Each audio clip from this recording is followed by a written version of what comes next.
Good morning everyone. Ang among topic karon is all about the end of human act. Definition of end.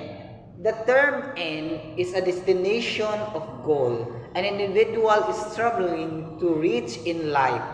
A place where an individual feel fulfilled, accomplished, and appeased, just like how a college student may have a goal to graduate, find a fulfilling career, or build a meaningful relationship. The end in ethics refer to the ultimate purposes of goal towards which everything else is directed.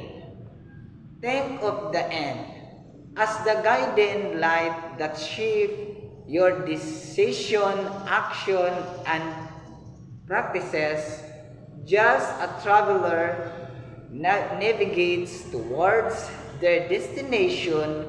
We navigate through life with our end in mind, making choose and thinking steps that align with our overarching goals and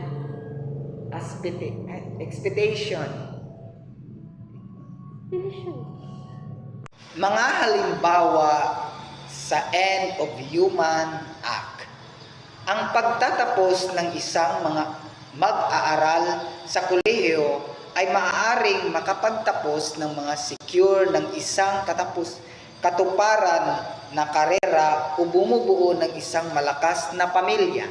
So mao gina siya ang example yun sa the end of human act.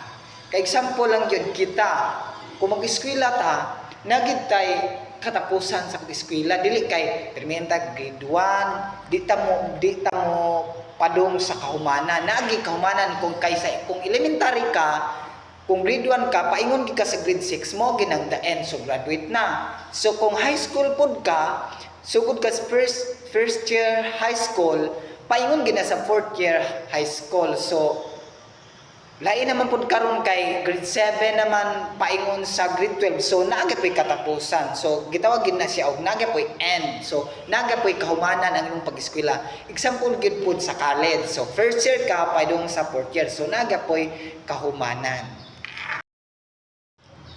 Human appetence is like the drive you feel to satisfying your natural inclinations, craving, or desire, whether it's for food, companionship, knowledge, or anything else that brings fulfillment to your life, perceived as pleasurable and satisfying, just how, like you might earlier anticipate your favorite meals, that warmth of a hug from a loved one, or the desire to again knowledge and wisdom. Human appreciation incomes all the wants and needs that make us inequality human. It's the yearning of connection that persists to happiness and the quiet question for meanings that shape our actions and decisions every day. Ang gana sa tao ay tumutukoy sa likas na drive upang masiyahan ang mga likas na hilig, carvings o kagustuhan. Ang mga hangarin na ito ay maaaring saklaw mula sa mga pangunahing pangangailangan tulad ng pagkain at pagsasama. Sa mas komplikadong mga bago tulad ng kaalaman at hangarin ng kaligayahan. Ito ang pangunahing puwersa na humuhubog sa amin mga aksyon at desisyon. Halimbawa, ang pagnanais para sa isang masarap na pagkain. Kana bitaw, ini ko example, bunta, kana bitaw maghuna-huna bitaw ka nga akong gusto nga isudan karon or ang gusto nga kanon karon nga buntag is kana ang akong magluto na lang ko og kana bitaw ginataang gulay then parisan nako siya og kanang piniritong isda kana bitaw kanang magkuan ka ba kana imong mga pag kanang manas imong una ba nga kanang maguna-una sa kanang imong bitong gusto nga imong kanon or kanang bitong mga kanang ganahan pud nimo ba or kanang sakto ra pud sa imong lasa nga mga pagkaon. The following are the three basic form of human appendages.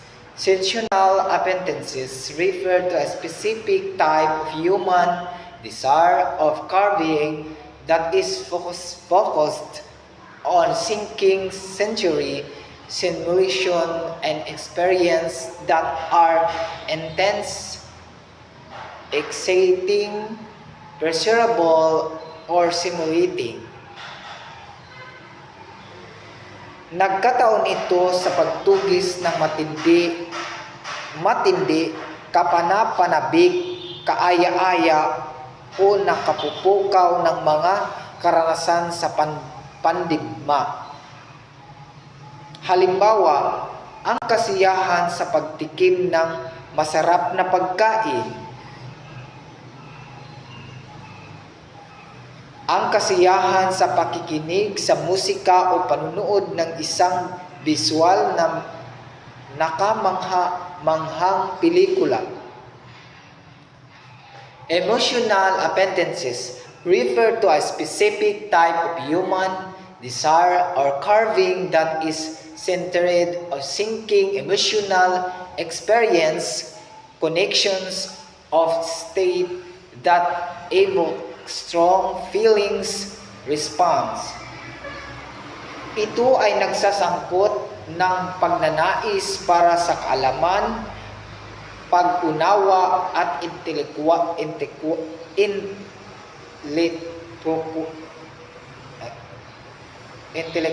na pagpapasigla.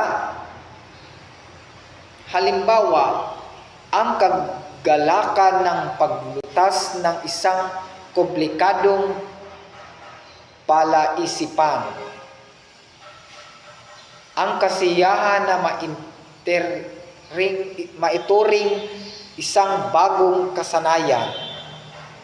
Ang hangarin ng mas mataas na edukasyon o dalubhasang pagsasanay. Intellectual appendages refer to a specific type of human desire or carving that is focused on seeking mental stimulations, knowledge and understanding, or cognitive engagement.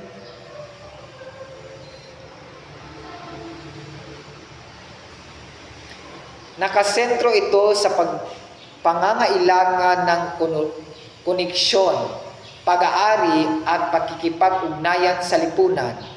Ito ang driving upang makabuo ng mga reaksyon, bumubuo ng mga komunidad at pag-ambag sa isang bagay na mas malaki kaysa sarili.